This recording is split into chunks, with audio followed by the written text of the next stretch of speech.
Here we go. Excellent. Okay. We're now recording. So thank you so much for being here, everybody. Welcome to everybody who is watching the recording or listening to the recording. I appreciate all of you. What have we got here? So Lady Christy Lingwall is asking. She says, I listened to your podcast and I would like to try Blaze for your cardio workouts.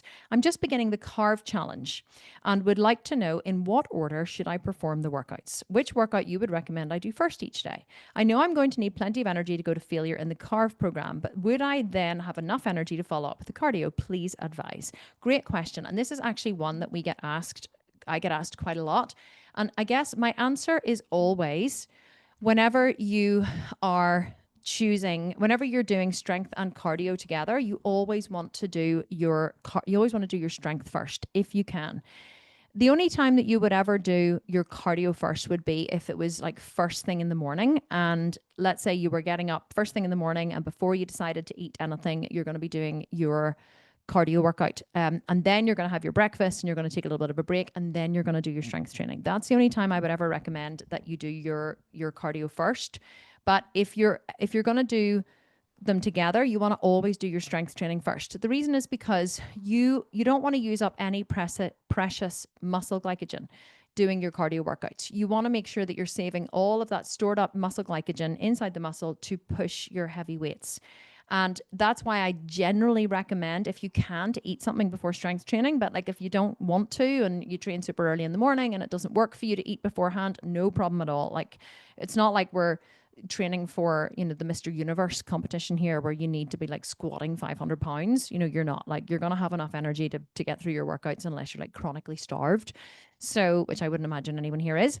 So you want to do your strength training workouts first because you don't want to burn off any muscle glycogen doing your cardio workouts, and then you potentially won't have as much energy to do the strength workouts. So what I would recommend that you do is do the strength first, and then if you want to go straight in and do the cardio afterwards, go on ahead and do the cardio afterwards. Because here's the thing about the cardio. The cardio workouts are not designed to build muscle. Even though there's, squats and lunges and press ups in some of them and burpees and, or dancing stuff, the only thing the cardio is supposed to do is lift your heart rate so that it boosts your body into fat burning mode. That's it. Like that's the only purpose of cardio. So strength training is for building muscle, cardio is for burning fat. A lot of people confuse the two. They think that they're going to be building muscle if they're doing cardio. They're not.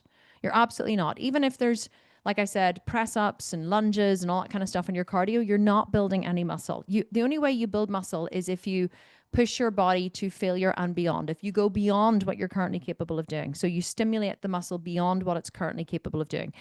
Sometimes that will happen in a cardio session. Like say you'll be doing press ups for a minute and you reach failure in your press ups. And so you pause for a minute and then you go again and then you pause and then you go again. Have you technically built muscle during that press up? Well, yes, you've stimulated the muscle. You've built a minimum amount of muscle, or you've damaged the muscle, and it will build back a little bit stronger, but nowhere near the same way that it will in a strength workout. So it doesn't matter how sloppy your cardio is after that. The only thing you want to do is make sure that your heart rate goes up during the cardio enough to get you into the fat burning zone. And the bonus of doing your cardio after your strength training as well is that you're already fatigued. So you don't have a lot of muscle glycogen to power you through the different moves.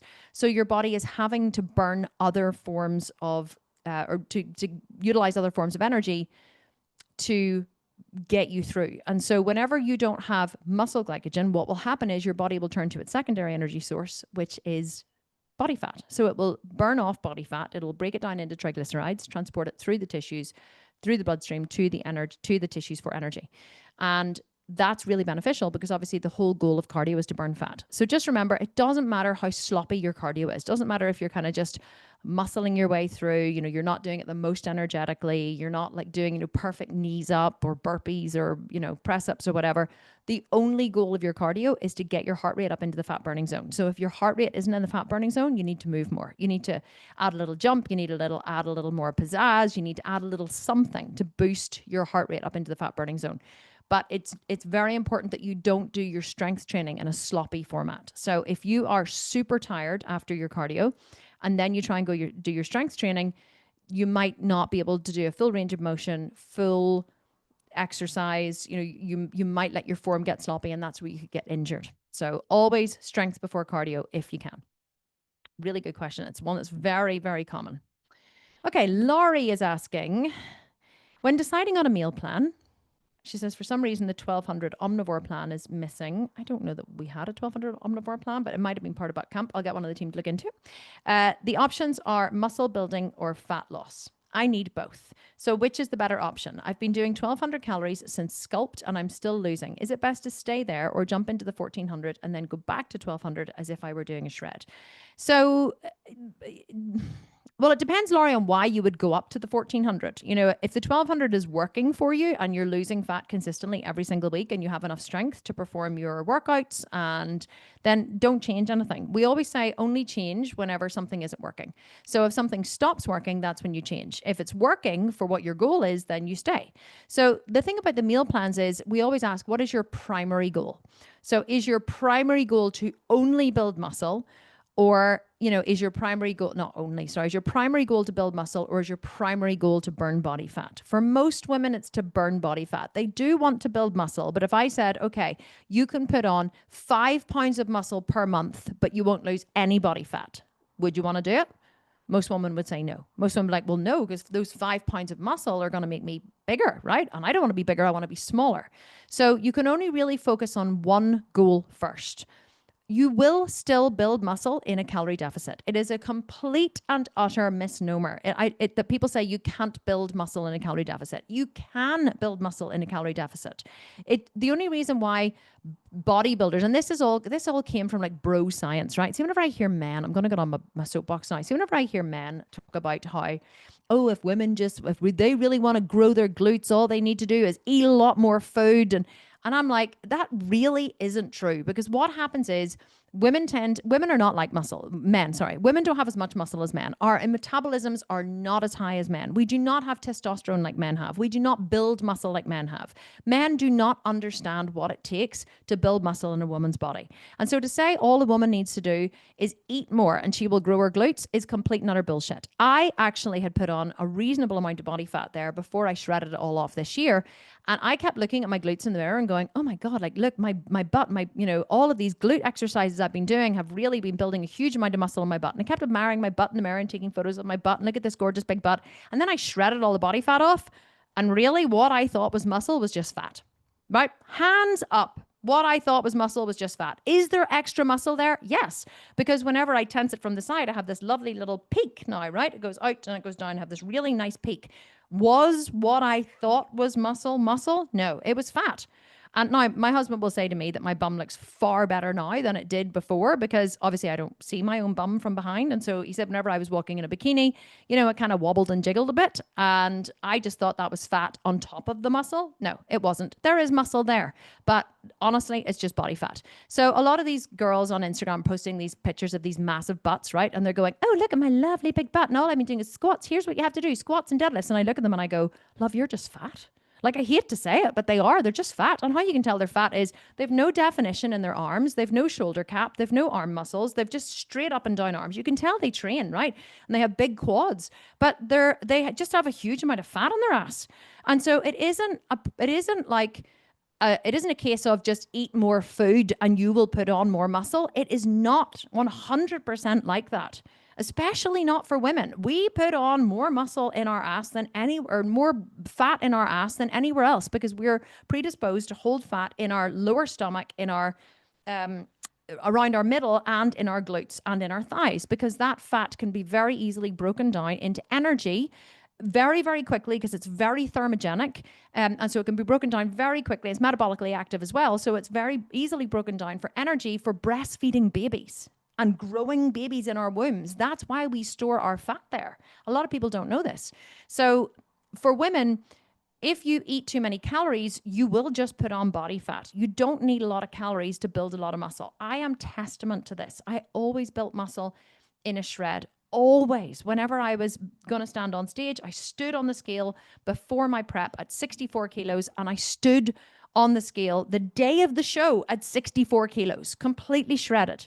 And so that was me having lost a huge amount of body fat, but still staying exactly the same weight. How is that possible? When you've built muscle. So I always built muscle during a 12, 16, or 24-week shred, always, even on super low calories with loads of cardio output. Women's bodies work differently to men. They really do. Now, do you need food to build muscle? Yes. Do you need an excessive food? No. Why does someone put on body fat whenever they are in a build phase? Well, if you have put on body fat, it shows that your body had everything that it needed to fuel the muscle that you were trying to build. And there was excess left over for fat stores. So people see that as a good thing, right? They go, oh, in the off season, I just ate and I, put on loads of body fat, but I still put on loads of muscle. Well, I don't honestly believe that you need to. I believe that you can build muscle in a calorie deficit. I don't just believe it. I've seen it over the last 10 years with the 500,000 women who have bought my programs. And they have put on muscle constantly in a shred. What is more important than calories is nutrient timing. If you eat directly after you train, within 30 minutes of training, as soon as I train, I always eat food. And one of the things I'm eating now, I have like a whole, if you looked at the floor here, I have like a whole pile of bananas here. So as soon as I finish training, like I will start eating bananas. Or if I'm not at home and I don't have like food handy, I will have a protein shake with, oats and bananas and Vitargo and some frozen strawberries or whatever in there. And I just make sure that I eat immediately after training, because immediately after training is when your muscles are the most starving.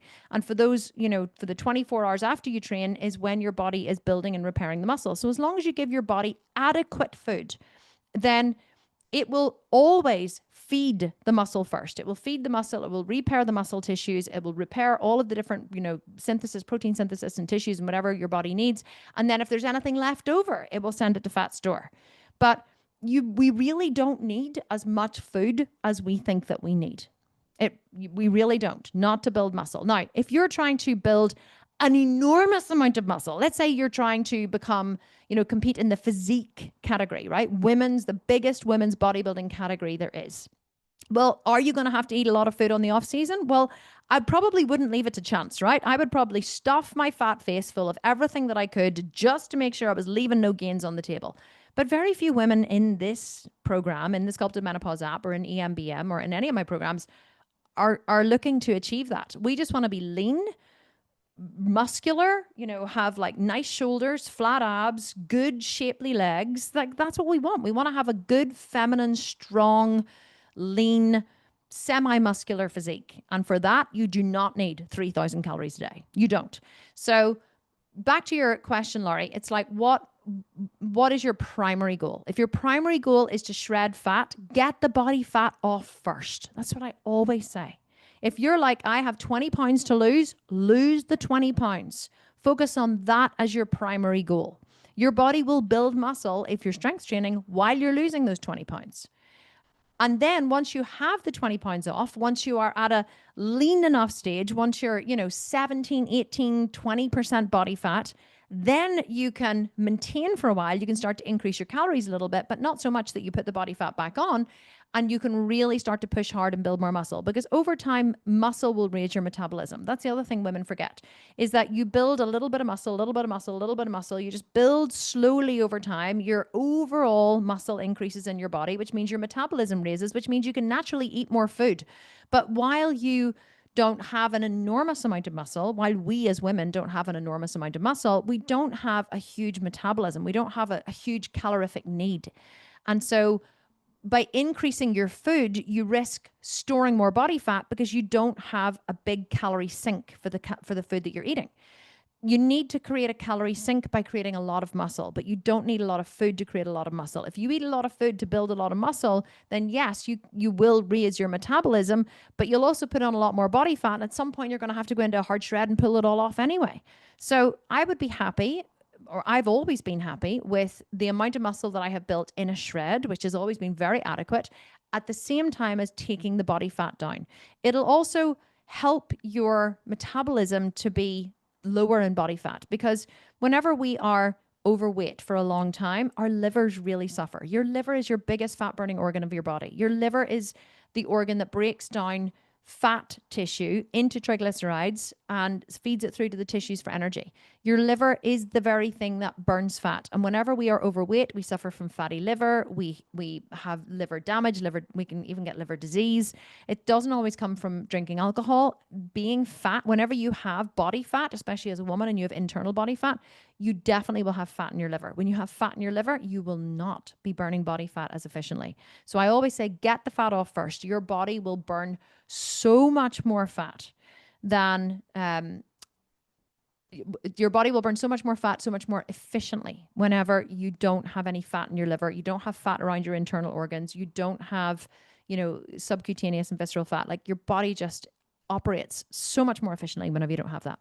So one other thing I just want to say before we finish on this topic is I get a lot of questions these days, and I think it's because of Mary Claire Haver, the doctor at the minute, the menopause doctor, who's very big on Instagram and TikTok. She has been recommending recently that women wear weighted vests. And so I've been getting a lot of questions about weighted vests, and women are saying to me, oh, should I wear weighted vests? Apparently they're supposed to be really good for building, muscle tissue and lean muscle mass, and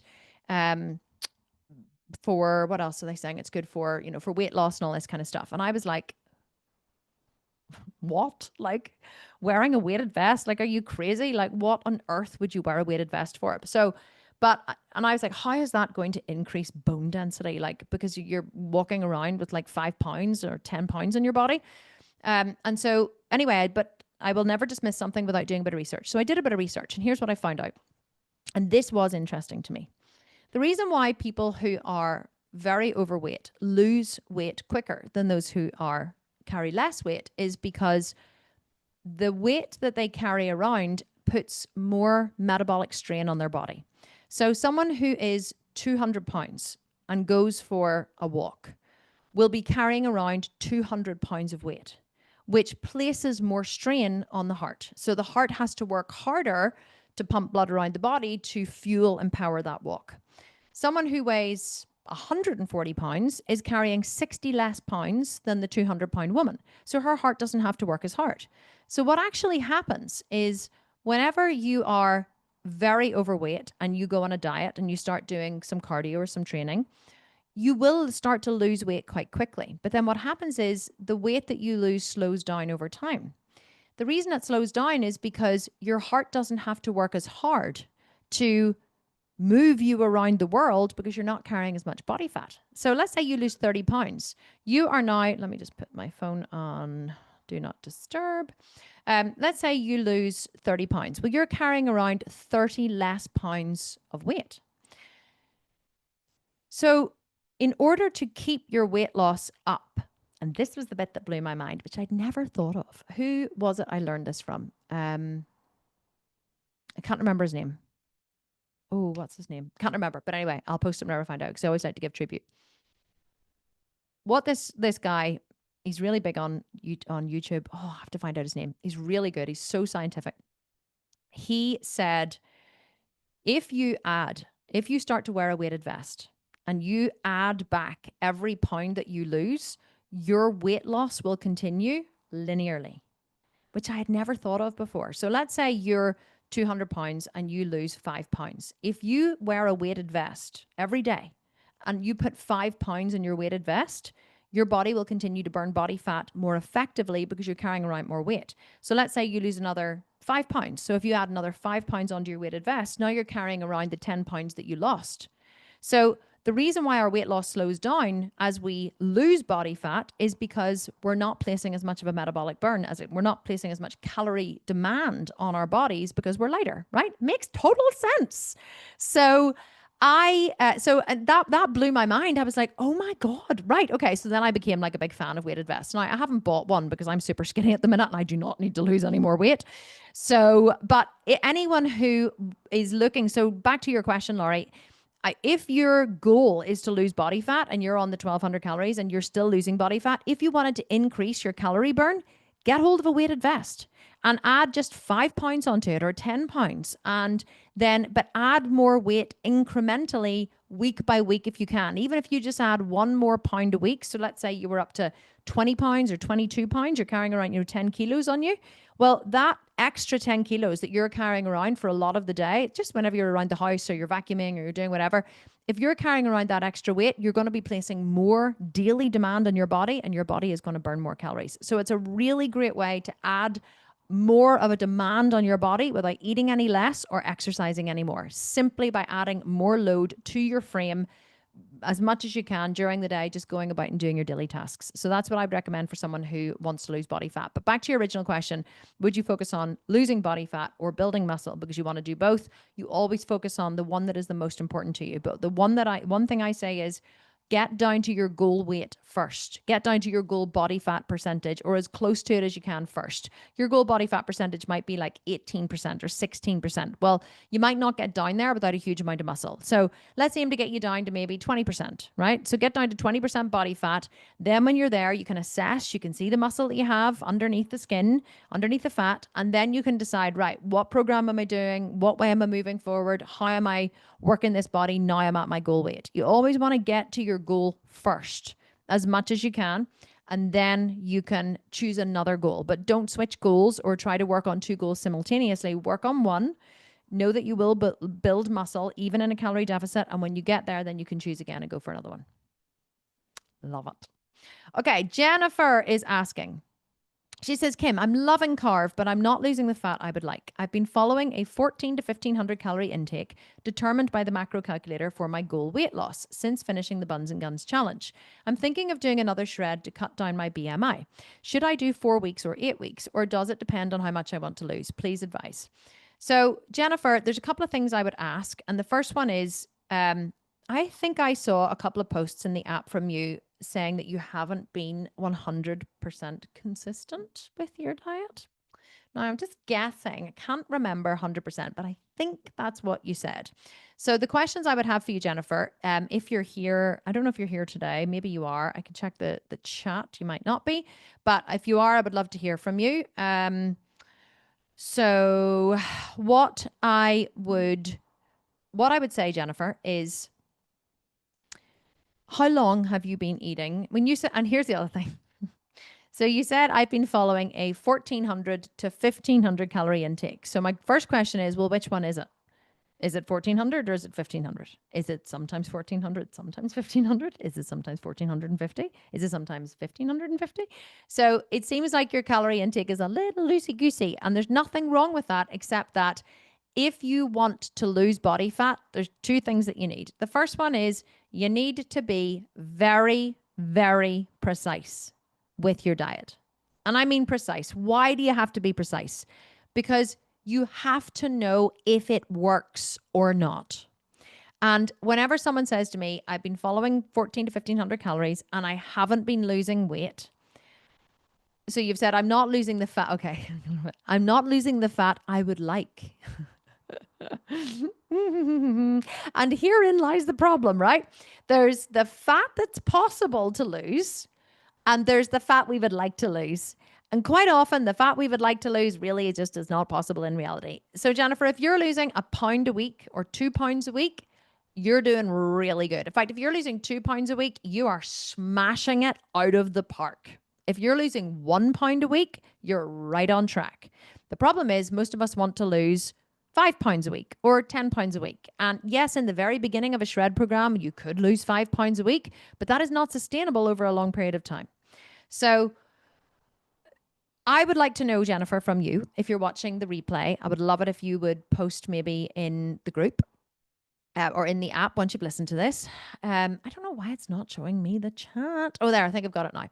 So what I would want to know from you is, how long have you been following your 14 to 1500 calorie diet? And has it been 1400 or has it been 1500 calories? What cardio are you doing consistently? What strength training are you doing? I know you're doing strength training because I see it all. I see you doing it all in the group. You're always talking about it. I just don't know, Jennifer, from the posts that I've been seeing from you, whether you're being consistent enough. If you said to me, for the last 8 weeks, I've been doing 1400 calories religiously with 1 refeed meal. I've been doing 5 days cardio a week. My heart rate has been in the 132 zone every single time. I've been doing 5 strength training workouts a week, going to failure, and I haven't lost any body fat. Then I would say, okay, there's something wrong. We need to look at this. But if you haven't been doing something consistently for a period of time, in terms of the 3 things we talked about, your diet, your training, and your cardio, it's very hard for me to advise, because you're not consistent enough first. The reason why my shred programs work for people is because people stay consistent to them. That's all it is. People think Kim's shreds are amazing. Kim's shreds really work. Kim's shreds only work because people remain consistent to the shred. It has consistent calories, consistent cardio, consistent training. And then they have consistent support in the groups. So that's why the shreds work, which means that you can do a shred anytime by yourself outside of the shred. Anyone here listening to this, if you just remain consistent with your calories, consistent with your cardio, and consistent with your training. That's all you have to do. The problem is most of us don't stay consistent enough for a long enough period of time. We put in a lot of effort for a short period of time, then we get disheartened because we think that the results that we're getting are not good enough. And we should be getting more results because this has been so hard. And I've been doing it now for like 2 weeks. And it's been really hard. And I've only lost 4 pounds. And I'm like, great, that's amazing. They're like, but like, it was so hard. Like, I know, so hard to lose 4 pounds. It's very easy to put it back on. Very easy. Why is it so easy to put the weight on and so goddamn hard to lose it, right? I would love someone to like explain why the universe works that way, because it's just not fair. So Jennifer, I think you need to be a wee bit more consistent. I would love for you to write a post for me in the group and let me know how consistent you've been. You've asked, should you do another shred? And should you do 4 weeks or 8 weeks? I think you should do what you're going to stick to, Jennifer. I can't tell you whether to do 4 weeks or 8 weeks. What I can tell you is I think you should stick to a goal or stick to a program consistently and religiously and not let yourself off the hook, and do it for a reasonable period of time and see how your body responds. And if your body responds well on an 8-week shred with consistent cardio, consistent training, and consistent calories, then you can say, great, on an 8-week program at 1,400 calories, doing cardio 5 days a week and strength training 5 days a week, I can lose, or I lost 8 pounds or 10 pounds. So I know that if I do this, I can do this. So then you can say, right, with this consistent platform that I have now built, can I continue with this, but add in 1 refeed day a week? Let me do that for 2 weeks and see what happens. I'll keep the cardio the same, the training the same, the diet the same, but I'll add in 1 refeed meal a week. Let's see what happens. So you do that, you do it for 2 weeks, you take your progress pictures, you measure, and you go, great, my body soaked up those calories. I didn't put on any extra body fat. Fantastic. Okay, the cardios are killing me. Let me see what will happen to my body if I keep the calories consistent, the training consistent, but I drop 1 cardio and I keep the refeed. So you do that for 2 weeks. And then you see how your body responds. Do you see what I'm saying here? The problem is people change too much too quickly. We jump around with this, we jump around with that. We try this calories, these calories, we try this training, we try that cardio, we try this, we jump around all over the place. And then we wonder why it's not working. But you have to understand that bodybuilding is a science. It's a science because it's verifiable, reproducible, and measurable. That's what makes it a science. But can you imagine if a scientist went in to, let's say they were going to try and find the cure for cancer, and they went in to their lab, right? And they were like, well, we'll just like try a little bit of this and try a little bit of that. And sure, we'll chuck some of this in a petri dish and we'll throw some of these, these cancer cells in here, or we'll inject these rats with cancer. And then we'll but one day we'll give them this, but then the next day we'll give them this. But then like on the third day, we'll try something completely different. You'd be like, whoa, hang on a wee second here. Like, how the hell are we ever going to find the cure for cancer if you're all over the place? You'd be like, this is nuts. They're like, I know, but we're trying to find the cure for cancer. You're like, but you're never going to find the cure for cancer. How are you going to know what's working? And they'll be like, well, we're just going to guess, no. Right? You would be, as a non-science person, you would be horrified if you saw scientists trying to find the cure for cancer by doing it this way. But yet that's how we approach our bodies. We try a little bit of this and a little bit of that and throw a little bit of that in and take a little bit of that out of the way. And some days do this, some days do that. And we're all over the place for 8 weeks. Then we go, damn, I didn't get the results I wanted. And you're like, well, like, how do you know what worked? Because you were just all over the place. In order to figure out what works, you have to stay consistent. And, I'm always banging on about the consistency word, but it's because women are not consistent. We're on, we're off, we're up, we're down, we're backwards, we're forwards. One day we're on diet, one day we're off diet, one day we're on the keto diet, the paleo diet, the vegan diet, the carnivore diet, the skinny teas, the GLP-1s that like we're injecting, we're drinking, we're eating, we're running, we're walking, we're fasting, we're intermittent fasting, we're strength training, we're dumbbell training, we're all over the fucking place, right? We don't know what the hell we want, and then we complain that we're not getting the results. You know what men do? And I'm not saying men are better than women, but they are at bodybuilding. You know what men do? Men go, there's a gym program. I'm going to follow that for a year. And I'm going to eat that amount of protein. I'm going to eat that amount of carbs. I'm going to eat that amount of fat. And I'm going to go for a run 3 times a week. And you know what men do? They go for a run 3 times a week and they eat that amount of protein, that amount of carbs, that amount of fat. And they train with that training program for a year. And they don't change anything. And what happens to their bodies? Their muscles grow and their body fat burns off because they don't change everything. But women want to change everything because we're so into how we feel. It's all about how we feel. I just didn't feel like it today. I just feel like it. No one here, by the way, and not me. I would never do this, but I know other women have done this. I've heard this before. There's other women who don't show up to these calls. They do things like this. They go like, I wanted to train, but I just didn't feel like it today. I mean, it was leg day, but my knee was a wee bit sore and I didn't really sleep very well. And I just didn't feel like it. And like I had, tofu and broccoli for lunch, but I had tofu and broccoli yesterday and I didn't really feel like eating it. So I just had a wee bit of pizza instead, because it was so much nicer, We're like, and then we weigh ourselves at the end of the week and we hope and pray that, the work that we didn't do and the food that we did eat that was off plan won't have made any difference. And if we jump on the scale, it'll show a 5-pound loss. Never does. So that's what women do, right? We're all about feeling. It's all like how we feel in the moment. And unfortunately, as women, we can't control that. We are hormonal, emotional, feeling, physical creatures. That's just how we were made. We cannot control that. But what we can control is our reaction to it. Just because you don't feel like it doesn't let you off the hook. Just because you didn't feel like having tofu and broccoli for lunch doesn't mean you get to eat off plan. We have to learn to do it when we don't feel like it. We have to learn to eat it when it doesn't appeal to us. We have to learn to be tougher and to stop being so driven by how we feel. This is why men control the world. I hate to get deeply philosophical for you, but it's true. Men control the world because men are much, much better at cutting off their feelings and doing hard shit. They feel the same way we feel. They just don't buy into the feeling. They don't make the feeling the most important thing. Now, that is what makes us incredible mothers, incredible nurturers, incredible wives. I'm not saying don't be female. I'm saying be female when it's time to nurture. Be female when it's time to love your children and be a best friend and, love and nurture and care for. Be feminine when it's time to be feminine. But when you're trying to change your body, feminine doesn't serve you. Male serves you. I am very masculine in my tendencies. I always have been. I have a lot of female side, but I'm also very masculine. I can feel hunger and just go, oh, well, shit happens. It's not going to kill me. I don't have to eat when I'm hungry. I can feel exhausted, but still push through. I can feel like not training, but still train.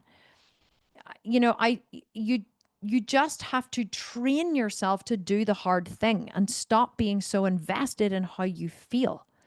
That's the problem that women have when it comes to bodybuilding. That's why men are so successful at it and women are so shit at it for the most part, because we don't know how to overcome what we feel and just show up and follow through. But when you learn that, when you genuinely learn how to do that and you do it again and again and again and again and again, you teach yourself to do the hard thing and you learn that nothing bad happens if you don't buy into your feeling. And the reason why I think this happens to a lot of us, especially as little girls, is because whenever we're young, because we're female and because we're little girls, the adults buy into the shit that we do, right? So, and we don't do it purposely, but here's what happens. As little girls, we feel something and so we feel something in our body or something upsets us, right? And we go, what do little girls do? Right? And they just, they like, my daughter was so emotional compared to the boys. I have 3 boys and 1 girl, and Maya, like the minute she didn't get what she wanted when she was a little girl, she would have been like, but why? And the boys would have been like, oh, can we not have pizza tonight? Okay, sure. Oh, that's disappointing. And they would have just laughed. And she'd be like, but why, mommy, why? And so because this is like so triggering for the adults in our lives to have these little girls do this, we go, oh, but it's okay. But like, but don't do that. And we start like doing all these behaviors and all of these antics to try and like stop the crying because the crying's so triggering for me and we don't know what to do. But like, and it's like this little girl's having this really emotional time, right? Of course, this is not true for everybody, right? Some girls here, some women here, or whatever, we're told, shut the fuck up and sit down, right? That's just, we were dealt that way. So we learned to be more like men, me. That's how I was brought up. It was like, tears did not get you anywhere in my family. So, but we buy into this with little girls. And so therefore, whenever we grew up, we believed that our feelings are the most important thing, because whenever we were younger, we had this massive big feeling, all the adults paid attention to us. And then they offered us things like food to make us feel better. I saw someone did that the other day. I saw them do it with a little, who was it? A little child. I can't remember where I was, but anyway, a little boy or little girl was crying. And I watched 3 different adults in my company offer this child food to make them feel better. Why don't you go and get some ice cream to make yourself feel better? Oh, why don't you have, it was like ice cream or chocolate, or why don't you go over there to the chocolate table and get a wee piece of chocolate to make yourself feel better? I'm just watching all of these Pavlovian links, all of these overeating tendencies being downloaded into these children who are being trained to go and get food to make themselves feel better, to cover up their feelings. That's why we have such a problem with obesity, because we are training our children to cover up their emotions with food, because we immediately say, oh, did you fall and hurt your knee? Let's go get some ice cream. Will ice cream make you feel better? Have you ever thought about that for a minute? I'm totally on my soapbox here now. I'm so sorry. Ice cream to make you feel better. All you're having is an emotion. Like you fall, you hurt your knee, you feel pain. Your body has a release of the pain, which is the crying. Why do we need ice cream? Like your body is comforting itself by crying. Why do you need ice cream to make the knee better? Your body's got an inbuilt comfort mechanism. It's called crying. That's why we cry. Tears are very cleansing. Salt tears are very cleansing for the body. They release cortisol. Your body is releasing cortisol and comforting itself by crying. You don't need to train your children that they have to have something sweet to make themselves feel better. That just creates a Pavlovian link, which creates obesity later in life. So as little girls, this is what happens to us. Whereas what happens whenever little boys cry? What do we say to little boys? Big boys don't cry. Shh, be quiet. Stop. Stop crying. Big boys don't cry. So boys grow up learning big boys don't cry. Again, I'm not saying this is good, by the way, because men need to learn to process their emotions the same way that women do. But men are told big boys don't cry. So big boy grows up. Big boy is given a meal plan that he doesn't particularly like in order to achieve a goal that he wants. And he looks at it, and what his programming says is, you don't like it? Tough shit. Big boys don't cry. So big boy in bodybuilding gets on and eats the meal plan and just does the hard thing. Whereas girls go, but why? And then we want someone to come and virtually save us and give us ice cream to make us feel better.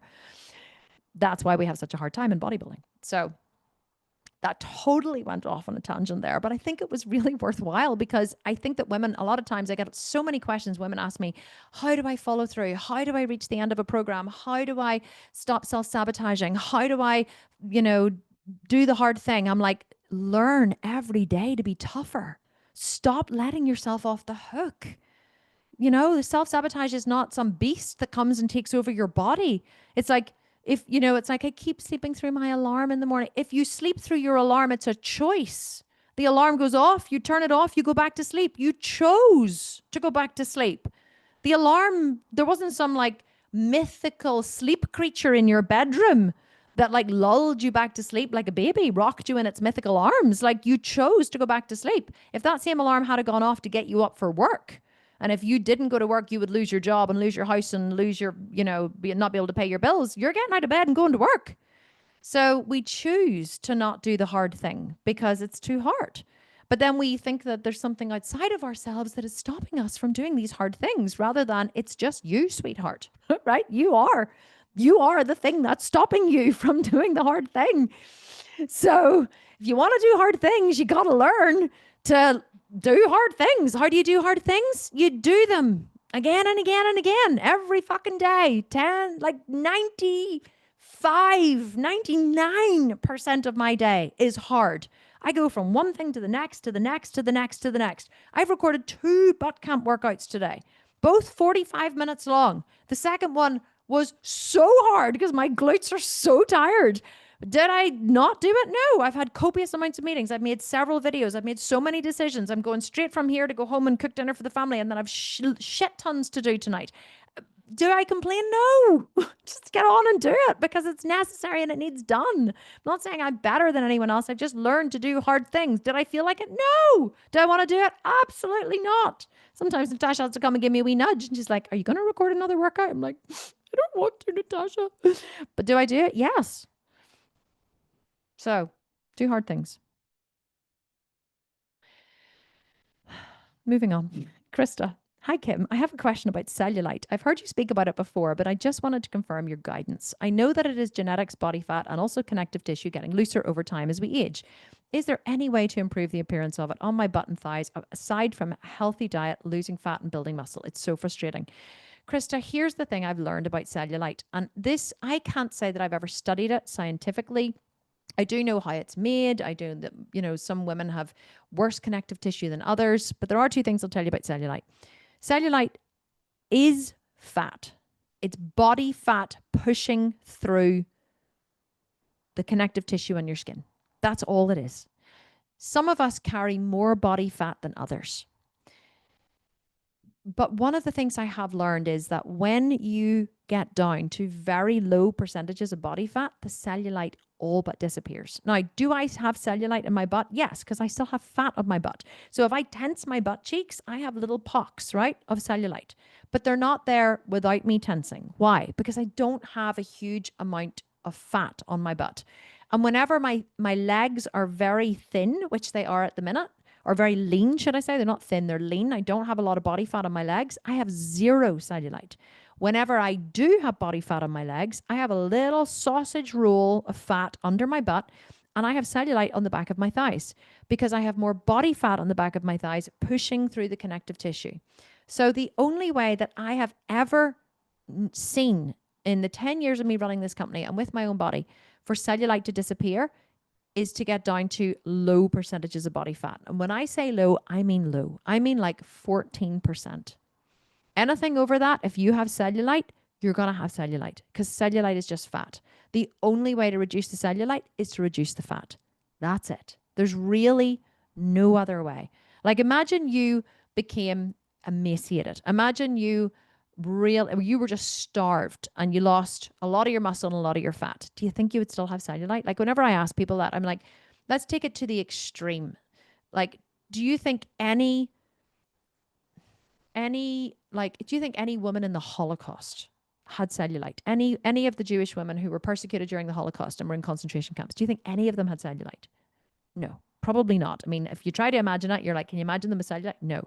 It was an abomination. Is that the word? It was like, it was horrendous. That's the only thing I can think of where there would have been a lot of very, very, very undernourished, starved to death people. And I apologize for anyone I've offended if you're Jewish or whatever. I'm trying to think of that and kind of people who are, have eating disorders or anorexics, like girls who are anorexic. I've seen some anorexia, people with anorexia in the past, and like really extreme versions, like they have no cellulite.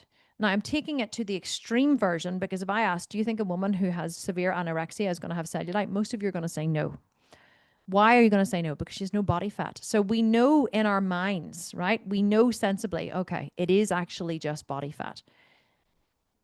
I want to take it to that extreme version so you can believe what I'm saying in that cellulite is literally body fat. The downside is you may not ever get down to 14% body fat. You may not want to. I'm about probably 13% body fat at the minute. I would say probably 14% body fat. I don't have any cellulite. When I go up to 18, 19, 20% body fat, I have cellulite. So for me personally, sub 15% is when my cellulite disappears. For a lot of women, it's just not possible to get down below 15% body fat. But genuinely, that seems to be the only way that I've ever seen or heard of to get below or to get rid of cellulite completely. Now, are you guaranteed that it'll go completely? No.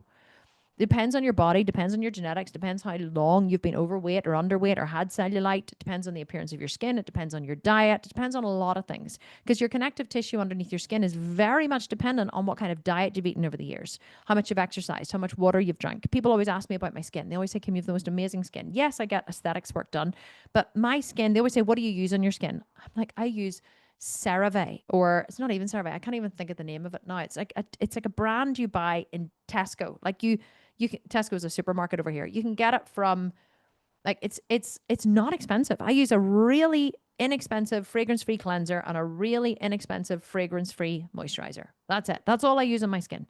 And they can't believe it. They're like, but I thought you would have been using all these expensive potions. I'm like, having good skin is what you put on the inside, not what you put on the outside. And my entire life, I've been healthy, vegan, fit, drank millions of water. I've always exercised.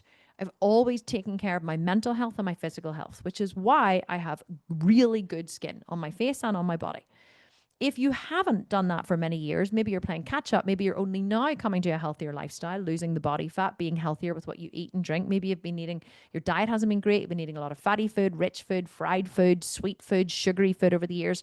Your body is going to be a representation of that. So you may have more cellulite if that has been the case. One thing you can't do is change your genetics. And so some women are just more predisposed to it than others, and that's the bottom line. But you can give it a really good shot. The one thing you have within your control is build more muscle, burn more fat. I have lovely muscles on my hamstrings and my glutes, and the more muscle you have, the more that fills out the skin, and then you reduce the body fat, the cellulite disappears. That's really the only thing you can do. Does it take a long time? Yes. Is it hard? Yes. Does it guarantee your cellulite will go completely? No. So that's all the advice I can give you. I'm really sorry. Okay. What else have we got? Krista's also asking, I know you're all about the dumbbell workouts right now, and they are effective. However, I love working out in the gym. I love the energy of it, and I don't have a good space in my home to work out. Plus, some of the equipment works well when I need to work around nagging injuries and still train heavy. Will the Butt Camp gym workouts have any videos to accompany them? Yes, of course. So the Butt Camp workouts are the Butt Camp workouts from number 2. So they are the gym workouts from Butt Camp 2. We didn't change them because they were highly effective. There was no point in changing something that works. So if you want to train in the gym, you can absolutely follow the Butt Camp workouts from the gym program. What they won't have is a follow along gym program, because actually that would be impossible to create. I did think about creating that over the years. I was going to do like a whole series years ago called Kim in the Gym, where if you went to the gym and you put in a pair of AirPods, and then I would have actually talked you through walking through the gym, find this machine, do this, choose the weight, and then be like, come on, 2 more reps, come on. I would have been like pushing you on in your ear. Laura was going to go to the gym, and I was going to like watch her and like direct her around the gym, on a video, and like record it. But I didn't end up doing it in the end. We just ran out of time, I think, for it. But it would be impossible for me to train you in the gym with a follow-along workout. I don't think that's what you were asking, Krista, but the Butt Camp 2 has the gym workouts where you follow instructional videos for each exercise. And so you watch the video and then you do the exercise. And that's the way we always used to do programs. And that is the way they will continue to be. However, even if you go to the gym, I would advise that you try some of the glute workouts from home, because let me tell you, or even do them in the gym. Why don't you go to the gym and do the glute workouts with me, follow along, just put up your phone, do them in the gym. And then you can go and do your own upper body workouts, because there's glute workouts every single day over 5 days. And then there's the cardio glute one on a Saturday or on the weekend. But then we have 2 or 3 upper body exercises at the end of every day. So we do glute workout every day. We do upper body every day. So you could go ahead and do your upper body workouts in the gym if you wanted, and do my follow along glute ones, because let me tell you, my follow along glute ones are much more effective than the gym workouts in Butt Camp. And I'll tell you that now, because I am doing these. So these are to build my butt. So let me tell you, I am not cutting corners. Like, I want the biggest, juiciest, roundest butt you've ever seen in your entire life by the end of these 8 weeks. And I will not stop until I have it. So if I'm going to have it, you guys will have it as well. Just FYI. So I would advise that you do my workouts from home, because they really are quite brutal. Really are quite brutal. I was very much regretting it today. Right, let me see. Is there anything else here? Carrie Hill, I watched the Butt Camp teaser. Wow, I can't wait. So the teaser video was just a cardio video. Would you believe it or not, Carrie? It wasn't a workout video. I recorded a really good workout just now. And I was actually thinking of posting it as another teaser just for you guys to see what's going to happen. So I think I might do that. I might put that on YouTube and see. Celeste is saying, will you be posting live workouts on YouTube? I'm not posting at the minute. I am going to schedule some, though, from older workouts. I'm going to schedule them to come up at 7 p.m. I was thinking that today because the reason why I haven't is because I don't want to post the butt camp ones, because what I was doing before was I was posting live workouts, keeping them live for 24 hours and then, taking them down because there were ones I was recording for the app. So I wanted to give people tasters of what they could get in the app. But after, as soon as the live had finished, we were making them unlisted. So you could really only catch them live. But I don't want to post the butt camp workouts because I don't want people to have access to the workouts before the program goes live. But I will go back and actually, I will post some previous glute ones I've done, I think, and post those as build-ups and teasers so that people know what they're going to be getting. What else have we got? Oh, Krista, you're here. I've been low body fat and still had it. I think there is loose skin also involved as I age. Yes, that is good. What's the lowest body fat you've been, Krista? Just out of interest, like roughly. What do you think? Let me know in the chats here. And Dana is saying, I've been eating my emotions and frustrations a lot lately. Time to just stop. Yes, Dana. Time to stop. Pull up your big girl I think I was pants. probably at 14 or 12 because I was doing a figure competition. Oh, right. Okay. So you were quite low body fat. Okay, perfect. Yeah. Well, that's over. And But you my thighs still had a little cellulite on the side. Yeah. So it didn't go then. So that's grand. Yeah. Well, you can only, that's the only thing I've ever found to get rid of it. So you can try it again, but with more muscle this time. Build more muscle and burn more fat. That's what I always say. If you have lovely muscle on your hamstrings and on your glutes, then you can, it'll just push through quite often and it'll improve the appearance, but the cellulite might not go completely. Guys, this was amazing. Thank you so much for being here. If you're watching the replay, thank you for watching the replay. If you're listening to the replay, thank you for listening. I appreciate each and every one of you. I'm loving doing these Q&As every week. If you guys want to join Butt Camp 3.0, it opens officially on Thursday. It is open for pre-sale at the minute. I think we're up to 700 now. So 700 sales in the pre-sale, but I expect that we will sell about 3,000. So we're giving 10% of the prize, 10% of the entry fees to the prize money. So we're going to have about $30,000 hopefully in prize money split over the top 10.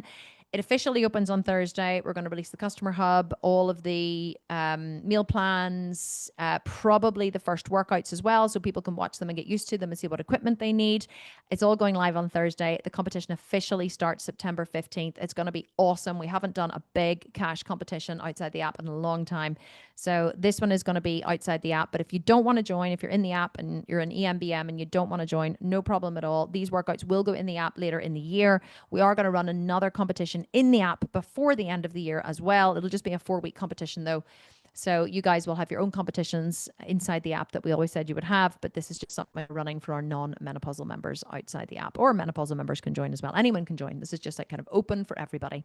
And it's only $97 for 8 weeks, which really is quite phenomenal, especially getting me coaching you every week as well, which I never normally do for such a low price, but I'm enjoying it. So I'm going to keep going. Okay. Thank you so much for listening. Thank you guys. Really appreciate all of you. And I will catch you all next week. Same time, same place. I'll try not to be late next week. I really apologize that I was late this week. And have a lovely rest of your day wherever you are.